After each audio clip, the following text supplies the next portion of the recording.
Hello friends, आरविड path YouTube channel में आप लोग का स्वागत है। हम लोग पढ़ रहे हैं भारत का इतिहास, और भारत के इतिहास में हम लोग गुप्त साम्राज्य आज टॉपिक 8 क्लियर करेंगे, वो भी वन लाइनर के फॉर्मेट में। तो पूरा अच्छे तरीके से हम लोग वन लाइनर के फॉर्मेट में करते आ रहे हैं। तो आज जो है गुप्त साम्राज्य को पढ़ने से पहले थोड़ा इसके बारे में जान लेते हैं कि गुप्त काल आखिर में कब से कब तक चला। तो गुप्त काल का जो शुरुआत माना जाता है 319 ईस्वी से माना जाता है। कब? 319 ईस्वी से। एक कहाँ से आए थे, कैसे, मतलब किसके शासनकाल के बाद आए इन्होंने? तो ये कुषाण वंश था, उसके सामंतों ने, कुषाण वंश के सामंतों ने क्या किया था? गुप्त साम्राज्य की स्थापना थी। तो कुषाण वंश कौन थे? कुषाण वंश कहाँ से आए थे? तो जैसे हमारे देश में उस समय प्राचीन भारत में 16 महाजनपद थे। ये सबको मालूम होगा, जो इतिहास इसके पहले क्लास देखा होगा उसमें भी बताए हैं, और जो पढ़ा होगा उसको भी मालूम होगा। तो पहले जो प्राचीन भारत में 16 महाजनपद थे हमारे भारत में, उसमें एक महत्वपूर्ण जो महाजनपद था उसमें से था मगध महाजनपद। और मगध महाजनपद का एक महत्वपूर्ण जो आता है वंश, वह आता है मौर्य वंश। कौन आता है? मौर्य वंश। तो मौर्य वंश के भी बारे में जानते होंगे सभी लोग, चंद्रगुप्त मौर्य, और उसके बाद जो आता है अशोक आता है, इसके बारे में तो सभी लोग जानते होंगे। तो जो हमारे प्राचीन भारत में 16 महाजनपद आते हैं, उसके बाद मगध महाजनपद आता है। 16 महाजनपद में जो सबसे महत्वपूर्ण महाजनपद होता है वह मगध महाजनपद होता है। फिर उसी में एक सबसे महत्वपूर्ण जो वंश होता है वह मौर्य वंश होता है। और मौर्य वंश के बाद जो विदेशी आक्रमण करते हैं, वह 4 विदेशी आक्रमण करते हैं। वह कौन होते हैं? ISPK, जिसे क्या कहते हैं? इंडो ग्रीक, शक, पहलव और कुषाण। तो ये जो कुषाण हैं, मौर्य वंश के बाद भारत पर आक्रमण करने वाले चौथे वंश हैं। ठीक है, तो जो चौथे वंश हैं कुषाण वंश, और कुषाण वंश का सबसे महत्वपूर्ण शासक के रूप में जाना जाए तो एक कनिष्क होता है। और कनिष्क तो छोड़िए, और उसके बाद इसके जो अंतिम शासक है वासुदेव है। तो वासुदेव के बाद इसी वंश के, कुषाण वंश के सामंत जो होते हैं, सामंती व्यवस्था उस समय चलती थी, तो कुषाण वंश के सामंत ने क्या करते हैं? कुषाण वंश के जो सामंत थे, वह जो उस समय सामंती व्यवस्था चल रही थी, उन्होंने ही किसका गुप्त साम्राज्य का किया स्थापना किया। तो किसने किया? तो कुषाण वंश के सामंतों ने। याद रखेंगे, कुषाण वंश के सामंतों ने किसको हराकर, यानी वासुदेव को हराकर इस वंश की स्थापना होती है। कब? 319 ईसा पूर्व, 319 ईस्वी, सॉरी दोस्तों, 319 ईस्वी के आसपास क्या होती है, यानी 319 के आसपास नहीं, 319 के हैं। ठीक है, इस वंश की स्थापना होती है। किसकी? गुप्त काल की स्थापना होती है, यानी गुप्त साम्राज्य की स्थापना होती है। और जो इसका संस्थापक है वह कौन है? तो वह श्रीगुप्त है। वह कौन है दोस्तों? श्रीगुप्त है इस वंश का संस्थापक, श्रीगुप्त है। और क्या? और इसने राजधानी, अपनी जो राजधानी पूछता है किसने राजधानी कहाँ बनाई, तो कौशाम्बी, जो यूपी में पड़ता है, उसको यह अपनी राजधानी बनाता है। कौशाम्बी को यह जो यूपी में पड़ता है उसकी राजधानी बनाता है। और इसे क्या कहा जाता है? इसे भारतीय इतिहास का स्वर्ण काल भी पूछेगा कि भारतीय इतिहास का स्वर्ण काल किसे कहा जाता है, तो बता देंगे गुप्त काल को भारतीय इतिहास का स्वर्ण काल कहा जाता है। भारतीय इतिहास का स्वर्ण काल पूछे तो गुप्त साम्राज्य को भारतीय इतिहास का स्वर्ण काल कहा जाता है। और जो गुप्त शासक थे किसके उपासक थे? तो विष्णु के उपासक थे। ये भी याद रखेंगे, आगे क्वेश्चन पूछेगा। तो गुप्त वंश के जो शासक हैं वह विष्णु के उपासक हैं। इसकी स्थापना करता है श्रीगुप्त, और यह राजधानी अपना कौशाम्बी यूपी को बनाता है। ठीक है, और क्या कह रहा है? और इसका शुरुआत 319 ईस्वी से होता है। यह कुषाण वंश के सामंतों ने इसकी क्या करते हैं? स्थापना करते हैं। ठीक है, इतना बात याद रहेगा। आइए क्वेश्चन करते हैं। गुप्त साम्राज्य के संस्थापक के रूप में किसे जाना जाता है? तो श्रीगुप्त को। किसी भी वंश का संस्थापक और अंतिम जो शासक होता है, वह क्वेश्चन में बहुत बार पूछा है और पूछता ही रहता है। तो गुप्त वंश का भी कई बार पूछा गया है। तो गुप्त वंश का संस्थापक याद रखेंगे कौन है? श्रीगुप्त हैं। कौन है? श्रीगुप्त हैं। अगला क्वेश्चन कर रहा है, गुप्त के राज दरबार की भाषा क्या थी? गुप्तों के जो राज दरबार की भाषा वह क्या थी? संस्कृत थी। क्या थी? संस्कृत थी। तो गुप्तों की राजभाषा क्या थी? संस्कृत थी। याद रखेंगे। अगला क्वेश्चन है कि गुप्त काल में चांदी में कौन सा सिक्का जारी किया गया था? तो रूपक। जो चांदी में उस समय का सिक्का, गुप्त काल में जो चांदी का सिक्का जारी किया गया था उसका नाम था रूपक। याद रखेंगे, गुप्त काल में चांदी के सिक्के का नाम क्या था? रूपक था। ठीक है दोस्तों, अगला क्वेश्चन है, किस राजवंश के सिक्कों से संगीत के प्रति उनके प्रेम को पता लगता है तो गुप्त जो गुप्त काल के शासक हैं, राजवंश के शासक हैं, उनके सिक्कों से किसका पता चलता है? संगीत के प्रति उनके प्रेम का पता चलता है, यानी कि संगीत के प्रति उनके प्रेम बहुत ही थे। ठीक है दोस्तों, यानी संगीत को उन लोग बहुत ही मानते थे। अगला जो क्वेश्चन है वह कह रहा है गुप्त शासक समुद्रगुप्त को अपने सिक्कों पर किस वाद्य यंत्र को बजाते हुए दिखाया गया है? यानी गुप्त साम्राज्य का जो शासक है समुद्रगुप्त, वह अपने सिक्कों पर एक वाद्य यंत्र को बजाते हुए दर्शाता है। वह वाद्य यंत्र कौन है? तो बीड़ा है, इसको याद रखेंगे। वह बीड़ा को बजाते हुए दर्शाता है अपने वाद्य यंत्रों में, यानी उसको बीड़ा बहुत पसंद है। किसे? समुद्रगुप्त को। तो समुद्रगुप्त भी गुप्त काल का एक महत्वपूर्ण क्या है? शासक है। ठीक है, और इसका जो पुत्र है वह कुमार देवी, यह किसका पुत्र है? तो कुमार देवी का पुत्र है। ठीक है दोस्तों, तो इसे जानेंगे। और इसी को जाना जाता है, पुराण में लिखा गया है कि समुद्रगुप्त का जो घोड़ा है वह 3 समुद्र का पानी पीता था।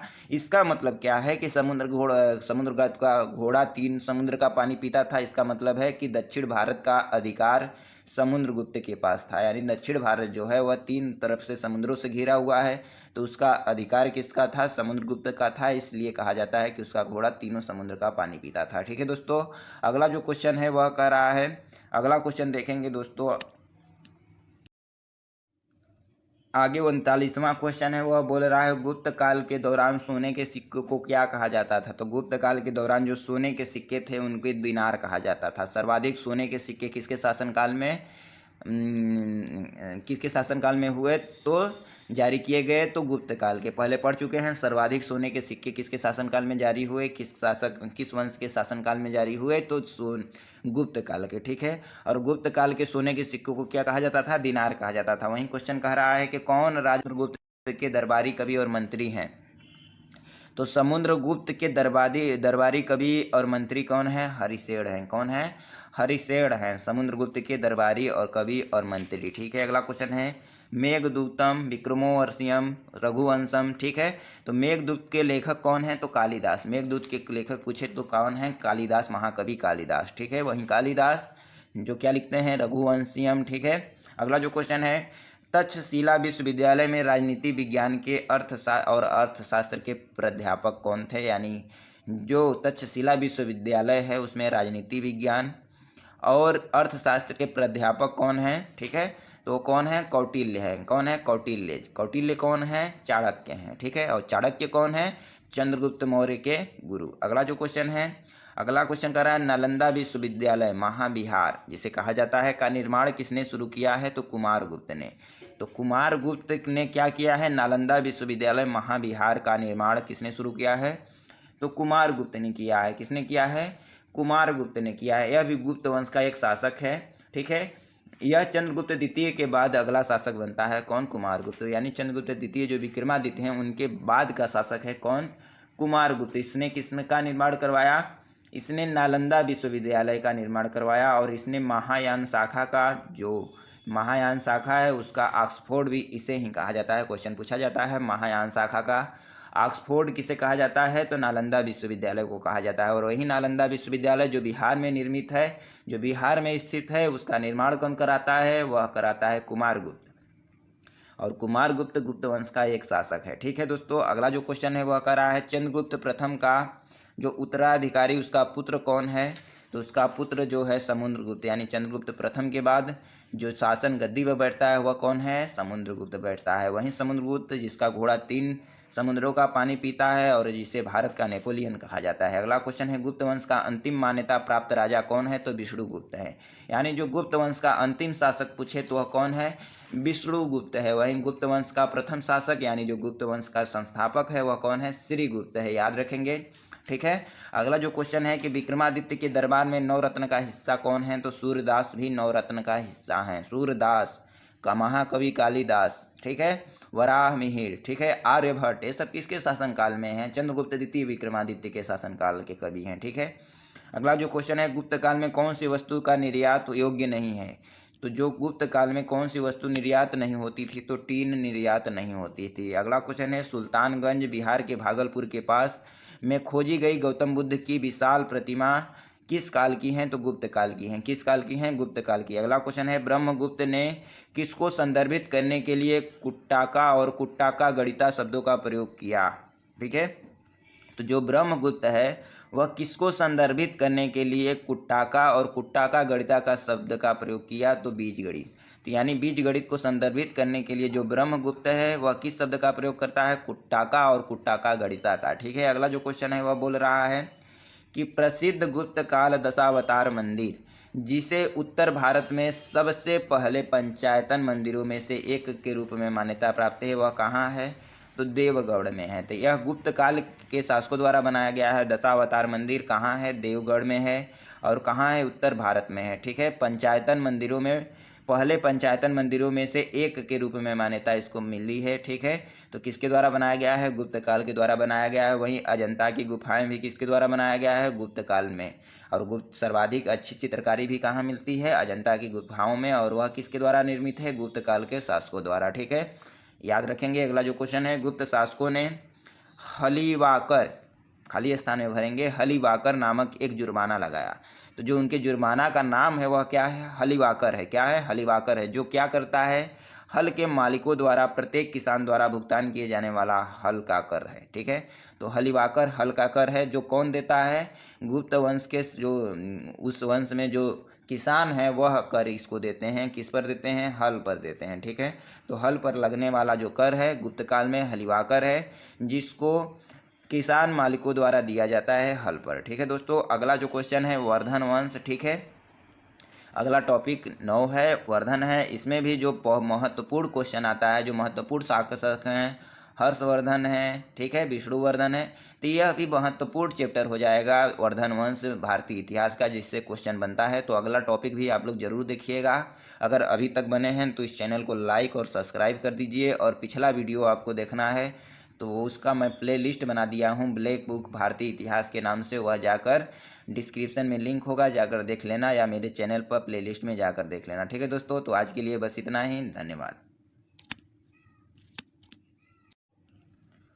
अगला क्वेश्चन जो है वह कह रहा है, गुप्त काल में सर्वाधिक समय सिक्के जारी किए गए थे, तो किस के सिक्के सर्वाधिक संख्या में जारी किए गए थे, तो सोने के सिक्के सर्वाधिक संख्या में। अगर पूछे कि सोने के सिक्के सर्वाधिक संख्या में किस काल में जारी किए गए थे, तो गुप्त काल में किए गए थे। याद रखेंगे, गुप्त काल में सोने के सिक्के सर्वाधिक संख्या में जारी किए गए थे।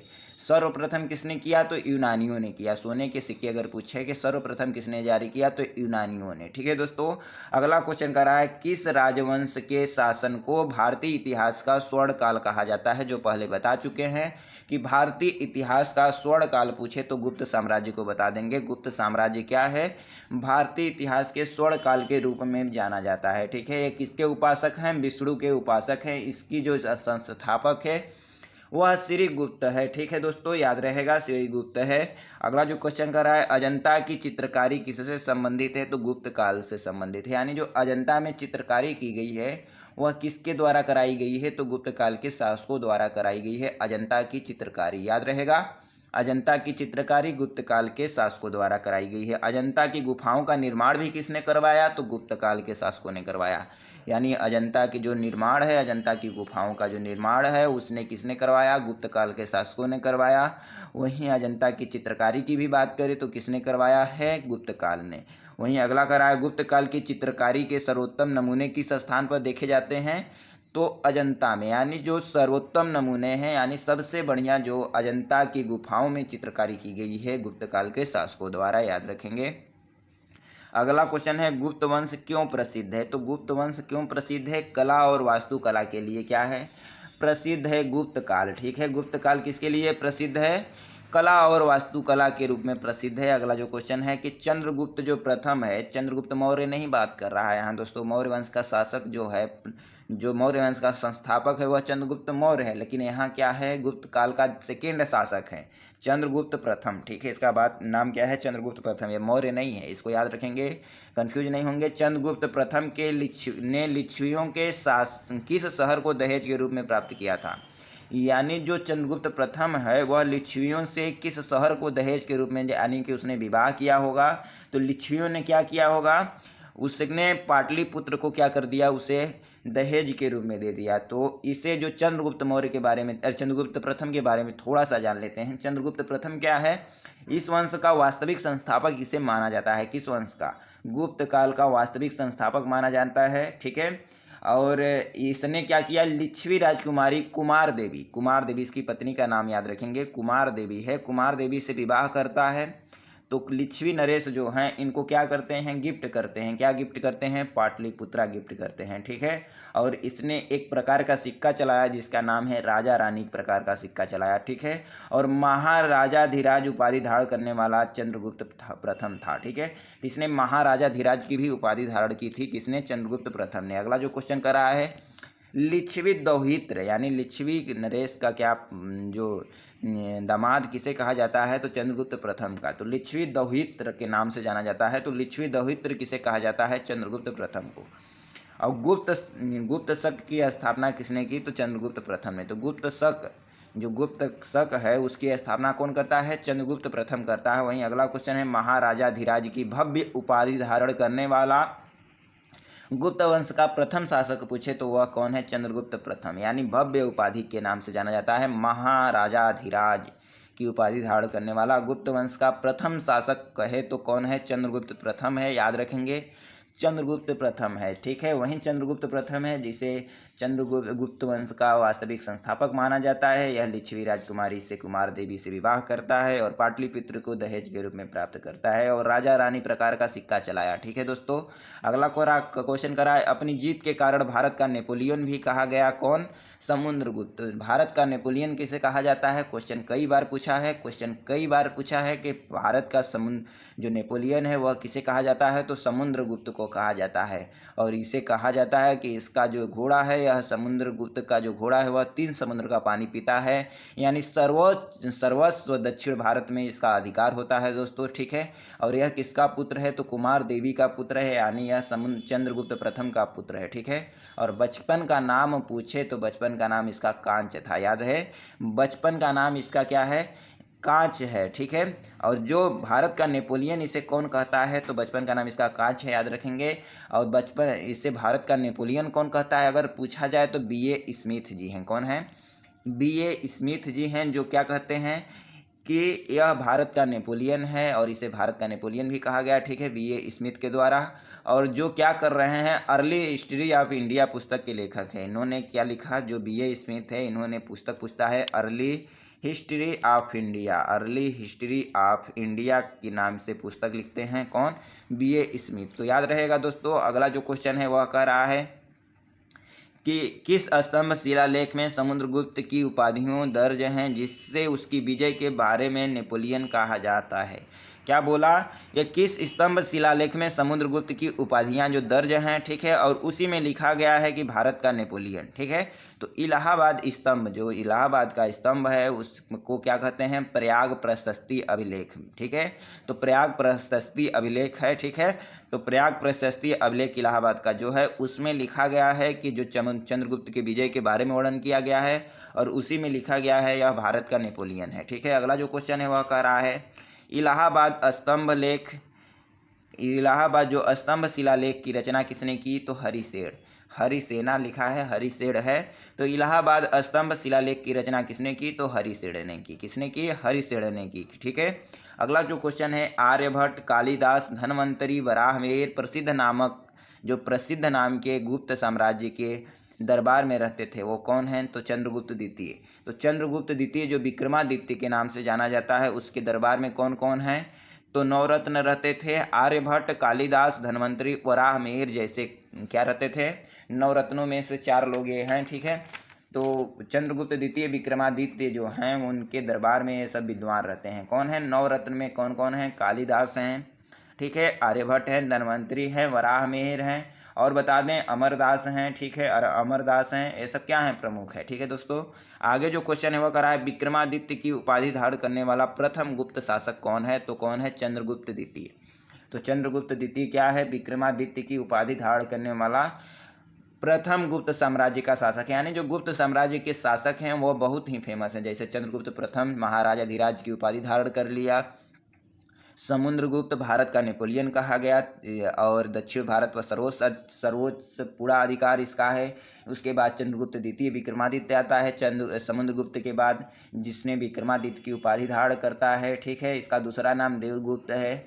और क्या करता है आगे, इसके दरबार में 9 रत्न हैं और पूछा जाता है जो कालिदास, अमरदास, वराहमिहिर, ठीक है, धन्वंतरी किसके शासनकाल में है। इतने महत्वपूर्ण जो विद्वान हैं इसी के शासनकाल में हैं। ठीक है, चीनी यात्री फाह्यान भी इसी के शासनकाल में आता है। चीनी यात्री जो फाह्यान है, बौद्ध विद्वान भी है, वह इनके समय में ही क्या आता है, भारत आता है। तो इसको ये भी याद रखेंगे। ठीक है, तो आगे याद रखेंगे क्या है, विक्रमादित्य की उपाधि। और इसे एक नाम से और जाना जाता है। इसे क्या नाम से जाना जाता है, यह न्याय के लिए प्रसिद्ध जाना जाता है। न्याय के लिए प्रसिद्ध शासक कौन है, चंद्रगुप्त द्वितीय विक्रमादित्य न्याय के लिए प्रसिद्ध शासक है। यह न्याय के लिए सिंहासन भी बनवाता है, न्याय का सिंहासन पत्थर के नाम से बनवाता है। अगला क्वेश्चन है कि चीनी यात्री फाह्यान किस गुप्त राजा के शासनकाल में भारत आया। तो चंद्रगुप्त द्वितीय विक्रमादित्य के शासनकाल में भारत आता है। कौन, फाह्यान। अगला क्वेश्चन है कुतुब मीनार परिसर दिल्ली में जंग रोधी धातुओं के संयोजन से बने लोहे के स्तंभ की स्थापना किसने की।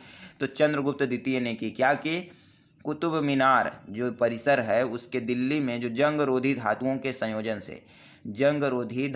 संयोजन से बने लोहे स्तंभ की स्थापना करता है। अगला क्वेश्चन है कि वराहमिहिर पंच सिद्धांत किससे संबंधित है। तो वराहमिहिर पंच सिद्धांत खगोल विज्ञान से संबंधित है। जो वराहमिहिर का पंच सिद्धांत है वह किससे संबंधित है, खगोल विज्ञान से।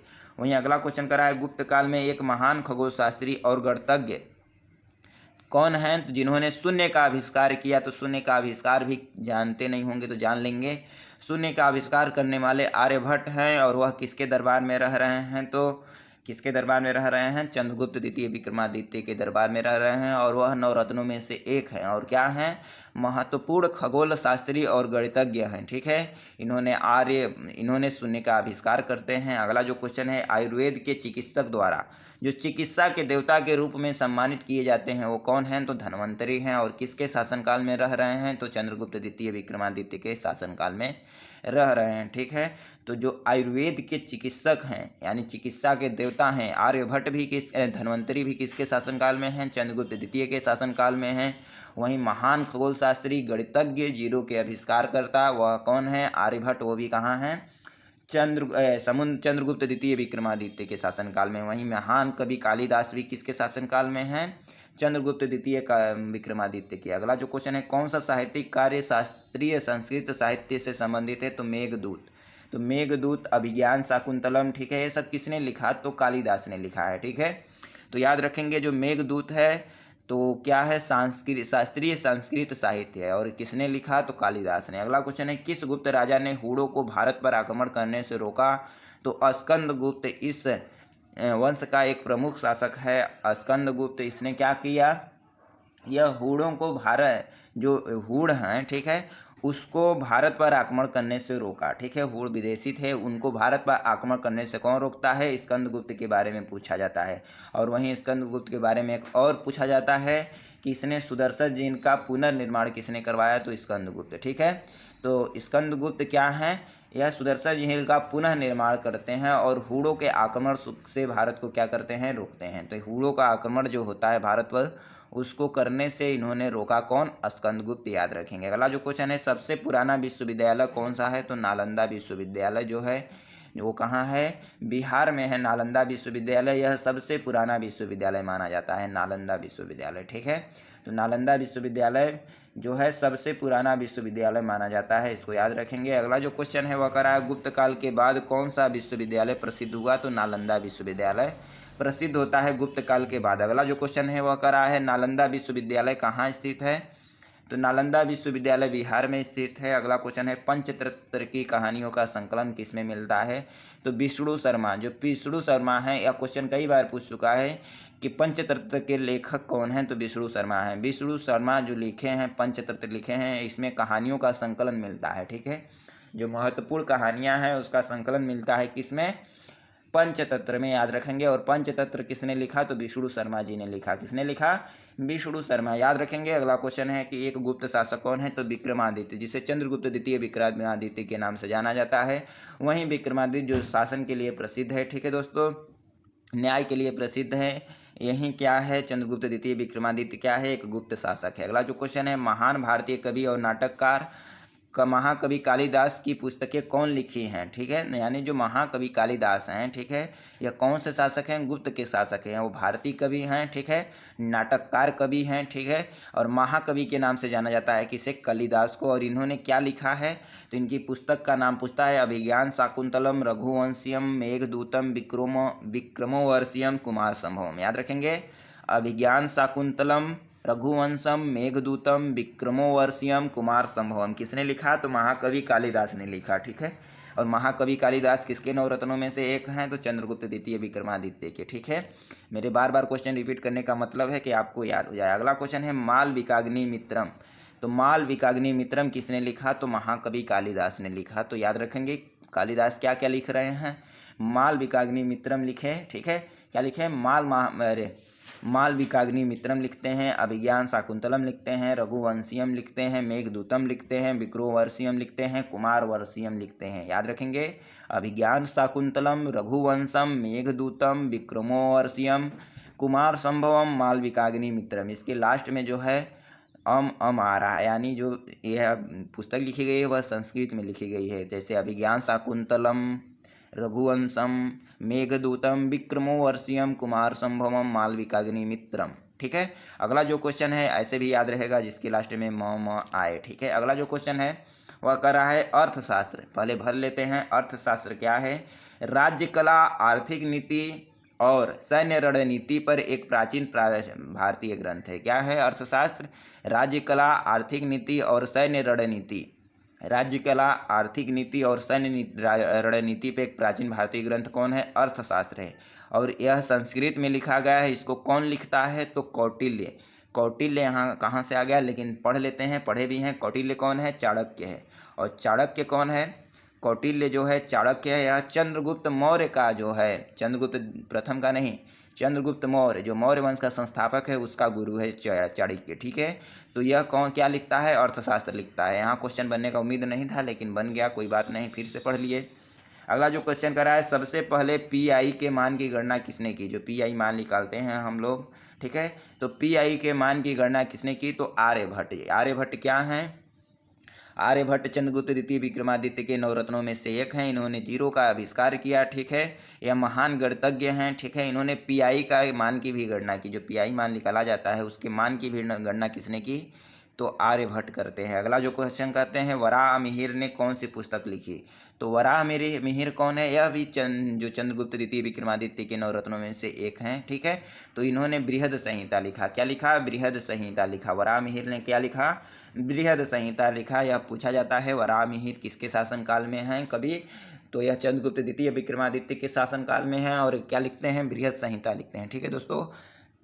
अगला क्वेश्चन है, कौटिल्य कहाँ के प्रधानमंत्री हैं, तो चंद्रगुप्त मौर्य के प्रधानमंत्री हैं, यानी उसका भी इसमें दे दिया है, जिक्र कर दिया है। तो कौटिल्य कहाँ के प्रधानमंत्री हैं, चंद्रगुप्त मौर्य के, ठीक है। वो मौर्य वंश के शासक हैं, ठीक है। आगे देखेंगे दोस्तों, आगे देखेंगे।